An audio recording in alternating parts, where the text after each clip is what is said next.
Hello, my friends. I want to speak about these days that we have coming over this period of the next couple days and over the course of this next week, and how these days that are coming could very literally fulfill dozens of scriptures all at the same time.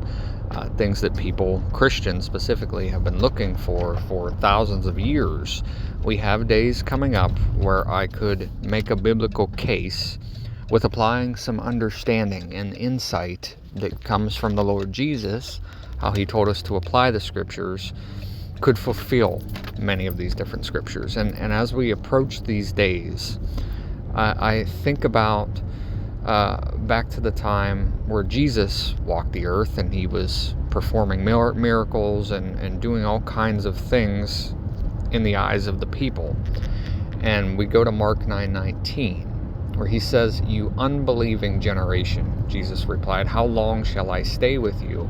How long shall I put up with you? Bring the boy to me." Of course, he's talking about healing a boy at this point in time, but he calls them an unbelieving generation, and he called the Jews an unbelieving generation. And the sign of Jonah, of course, as we know, is given to an unbelieving generation. And we look at our days that we're walking in right now, and we can recognize that we are an unbelieving generation, because you can go all over YouTube. I mean, there's channel upon channel of so-called teachers and prophets and watchmen, where you listen to them speak about these days that we're coming into, and they literally say and believe it as though nothing is happening. Nothing is out of the ordinary. Tomorrow will come just like today did, just like yesterday came and went, and everything is just normal. Everything is just the same as it's always been. And this is why we're an unbelieving generation, because clearly anybody who's paying attention and is being honest with themselves can look to the events that have happened, let's just say since 2020, and recognize that everything that we're experiencing is not normal.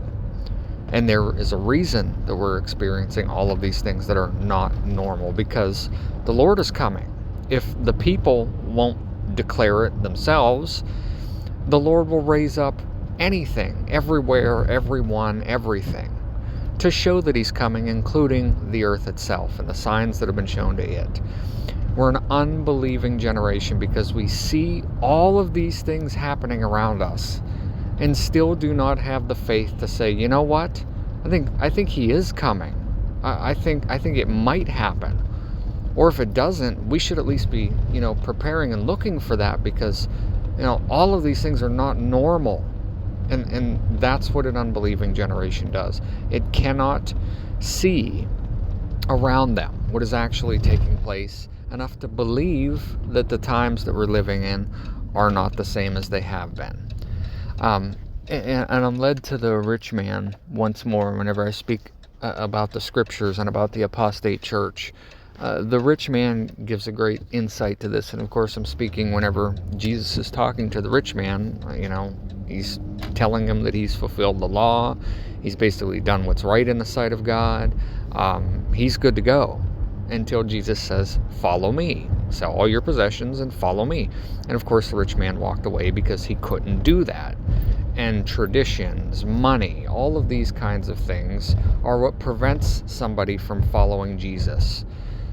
Now, he believed in Jesus, or he would not have had that conversation with Jesus, as the Pharisee acted nothing like the rich man did toward Jesus.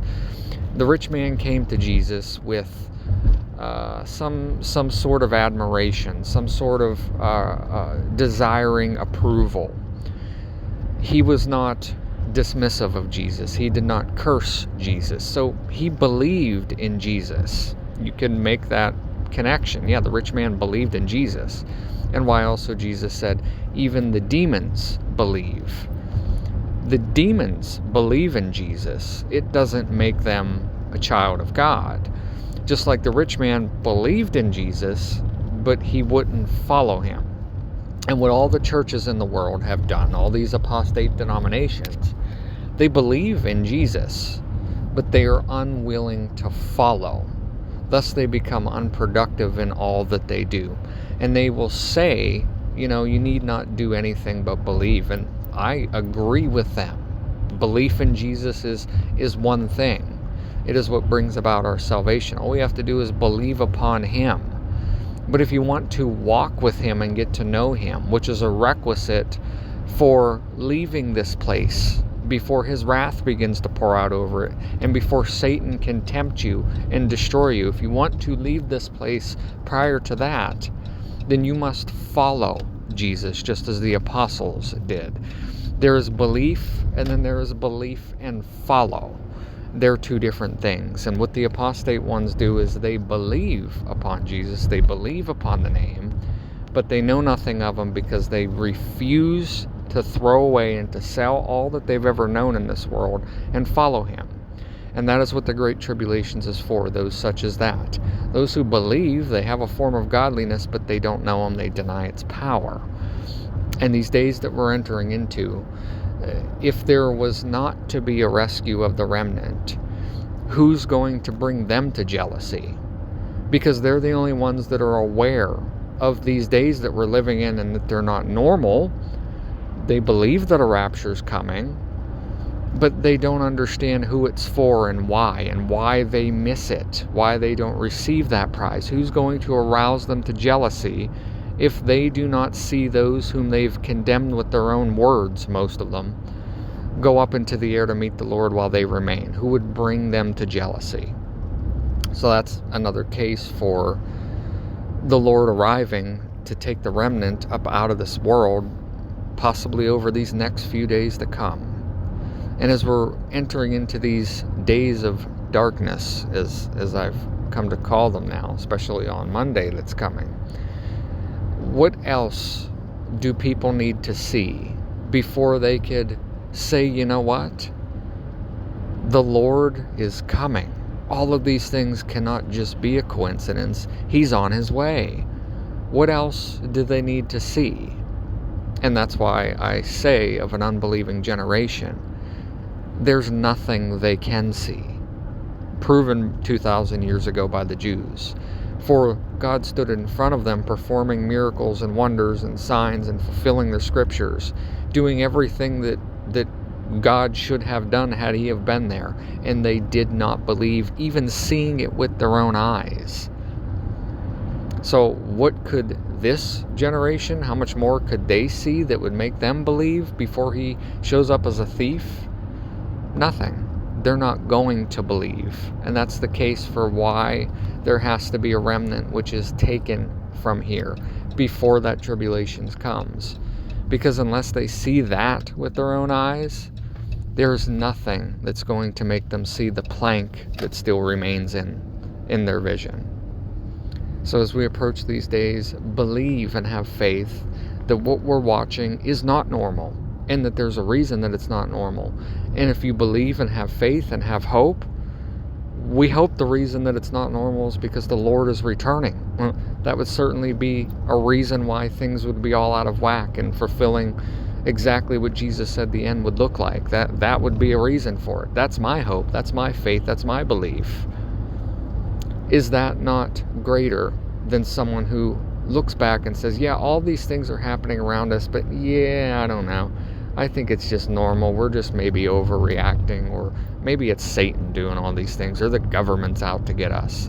No, God has authority over all of those things. So that's my hope and my belief, that the reason things are not normal is because he is coming, and he's right at the door. And we're going to witness this and watch this. And I would rather put my hope in that than trying to figure out by common sense what the world is doing, because you're never going to get anywhere going that route. Just wanted to show you one other thing. Right now, flying in my area is all these military helicopters coming from New York into Philadelphia. They put out a public announcement, and this is what shows my point of everything that I'm speaking of. The public is advised that this is only an exercise. There is no need for concern.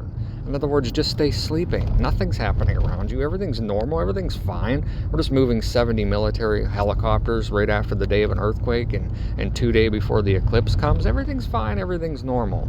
We're just, declaring a disaster and a national emergency and bringing out the National Guard and doing all of these crazy things, shutting down the schools and interstates. Nothing's happening. It's fine. Move along. These aren't the droids you're looking for. So clearly, anybody with the eyes to see it all could see that this response, these things that are happening, they're not normal. So I'll tell you what, I would rather put my hope and trust believing that the reason they're not normal is because the Lord is coming back than on anything else. And you can call me naive or call me a loser or call me deceived or a wisher of nonsense. It doesn't really matter to me. I'm going to put my hope in the reason things are not normal is because the coming of the Lord is not a normal day on the earth. And the preparation for that day is not normal preparations. So as we approach this day that's coming out, be not like these ones who are telling you everything is fine, just go back to sleep. Believe that the Lord is coming because He could, and He could fulfill all of these things that we've been looking at. And maybe we even are able to see some of these things in part because the spirit of prophecy is upon us. And what is the spirit of prophecy? It's Jesus Christ, and through Him, His Spirit is telling us, hey, be awake now, look up. Don't go back to sleep. Don't believe them all that nothing's going to happen because I'm on my way. And I'll put my hope in that. Even if these days come and go and nothing happens right away, I'm still right there with it. My hope is still that He's coming back because, like the apostles before us, they were not aware of all the events that were going to take place. They didn't know Jesus was going to be crucified until He told them. They didn't know He was going to come back in the garden. They didn't know He was going to come back and still have the holes in His side and be changed and they wouldn't even recognize Him. They didn't know any of these things until it happened. And then He showed them everything that He fulfilled. Likewise, I believe that's the way it's going to be for us as well, where He's coming as a thief for all of us because none of us know exactly what these next days bring to us. But we're going along for that ride because we've chosen to follow Him. Not only do we believe in Him, but we believe and follow. And I will put my hope and my faith in that over any other reason or any other thing that you're going to tell me is responsible for everything that we see happening right now. I'm going to put my hope in that. And I hope, my friends, that all of you think the same way. Because if we don't put our hope in His coming back, and the reason things are strange is because He's coming back, if we don't put our hope in that, who else is left on earth who actually believes and follows Him that actually could do that? When the Son of Man returns, will He find faith on the earth? We're it. If it's not us, there's no one left. So we have to put our hope in that for the sake of the Word of God itself, that it not disappear over the face of the earth of people who actually know Him. I will put my hope in that, my friends. And today, tomorrow, Monday when the darkness comes, I hope also that you will too. And even if we're still here and it's Tuesday and it's Wednesday, even if He isn't risen, coming to gather us on Thursday, 3 days later, just like what happened at the crucifixion, even if none of that happens, I hope that you're still with me in understanding that He's coming and that just played out before us was not normal. And one of these days, tomorrow is not going to come like today did. I hope that you will join me in that no matter what happens. But my friends, I tell you, my hope is all that He's coming, and He's coming now, and there's no more delay. And I will take each day, day by day, until the day that He comes. Because to me, I don't care what anybody calls me in the world. I don't care what anybody says of me. I don't care how much I'm wrong or how dumb I am. Because I've sold all of those things away already to follow Him. We should not concern ourselves with those who live in unbelief, because the unbelief cannot understand those who believe. We're like a fish out of water that has learned how to walk and learned how to breathe air. We have no place to lay our heads in this world because we believe. Let not unbelief take over the belief. God bless.